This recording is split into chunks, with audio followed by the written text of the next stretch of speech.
তোমাকে পানি আনতে যেতে বলেছিল সিরাজ? আমরা তো ৩ মাস ধরে পিপাসিত, কিন্তু কখনো অভিযোগ করিনি। এই কথাগুলো বুক ভাঙা কান্নার মধ্যেও বলছিলেন সিরাজ ইব্রাহিমের বাবা ও ভাই।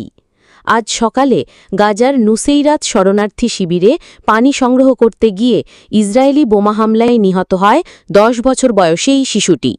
সে শুধু পানি আনতে গিয়েছিল, পিপাসা মেটাতে নয়, পরিবারের জন্য জীবন হাতে নিয়েই দাঁড়িয়েছিল পানির লাইনে। আর সেখানেই ঝরে গেল এক নিষ্পাপ প্রাণ।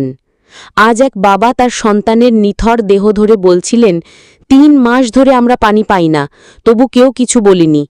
আজ আমার ছেলে পানি আনতে গিয়ে বোমার আঘাতে মারা গেল কেন? একটি শিশুর মৃত্যু নয়, এ যেন গোটা মানবতার এক টুকরো চেতনার মৃত্যু। পানি যেমন জীবন, তেমনি এই জীবন আজও কতটা মূল্যহীন তার প্রমাণ রেখে গেল সিরাজ ইব্রাহিমের শেষ যাত্রা।